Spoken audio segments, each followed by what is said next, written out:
Did Hiroshima have a high population of Christians?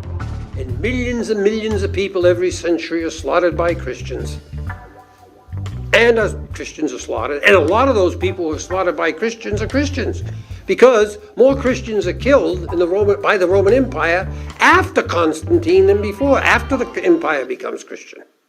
Constantinian shift is used by some theologians and historians of antiquity to describe the political and theological changes that took place during the 4th century under the leadership of Emperor Constantine the Great.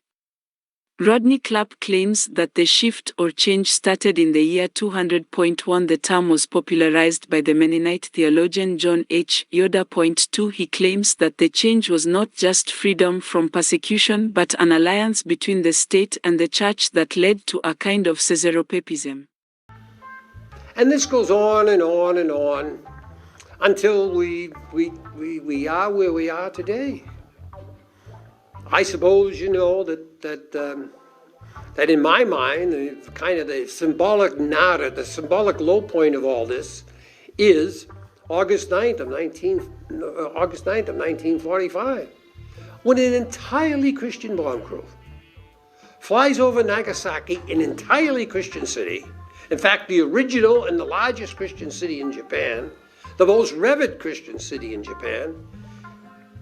And this entirely Christian bomb crew drops the second atomic bomb on them, and in 9 seconds simply eliminates a community that had suffered for 240 years under Japanese persecution and in actually a catacomb kind of situation, and Christians destroyed them. Led by a Catholic man, Charlie Sweeney, Major. And most of that community at Nagasaki was Catholic. Christians destroying Christians. By the time of the bombing of Hiroshima in 1945, there were an estimated 3,000 Christians living in the city.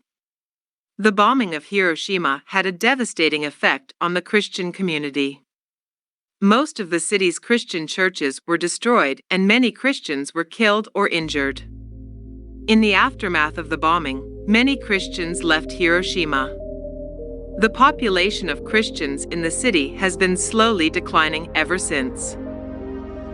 In 1597, the Japanese church began the first of its many sufferings, when the executions took place of the men who became the 26 martyrs of Nagasaki.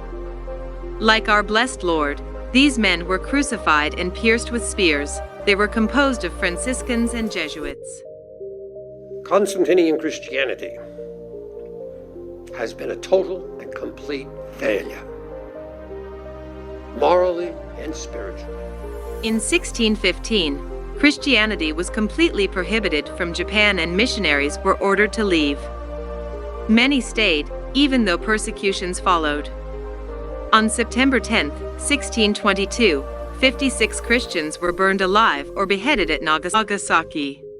Their great suffering and the lack of priests to say Mass, the underground church of Nagasaki was a place where Christians kept their faith from generation to generation.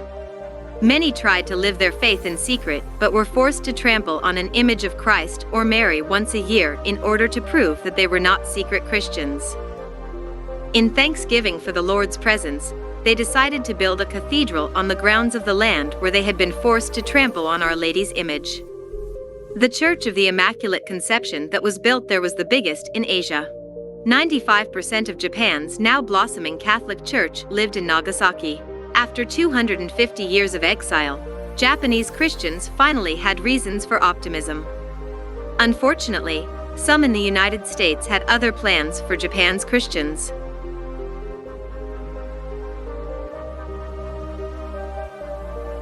On August 9, 1945, as the local Catholics prepared for the Feast of Immaculate Conception, the pilots of the Boxcar were instructed to look for the spire of the Urakami Cathedral as they dropped the Fatman bomb. The destruction was unimaginable.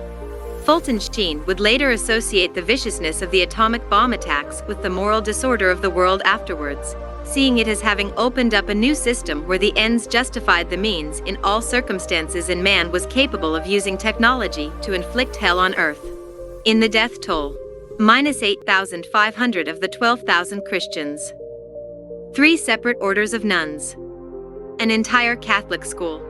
There were stories of nuns singing as they made their way through the streets after the blast, many dropping dead on the street as they did so.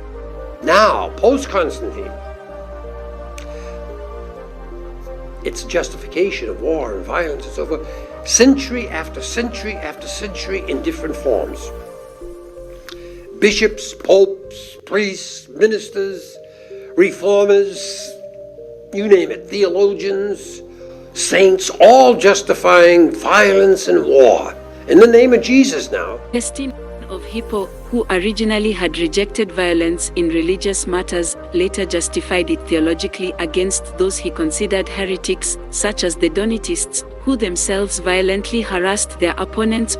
9 Before him, Athanasius believed that violence was justified in weeding out heresies that could damn all future Christians. 10 He felt that any means was justified in repressing Arian belief. 11 In 385, Priscillian, a bishop in Spain, was the first Christian to be executed.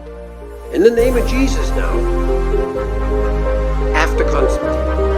Theologians critical of the Constantinian shift also see it as the point at which membership in the Christian Church became associated with a social concept of citizenship, rather than reflecting one's internal decisions and feelings. American theologian Stanley Hauer notes the shift as forming part of the foundation for the contemporary American conception of Christianity, one that is closely associated with patriotism and civil religion.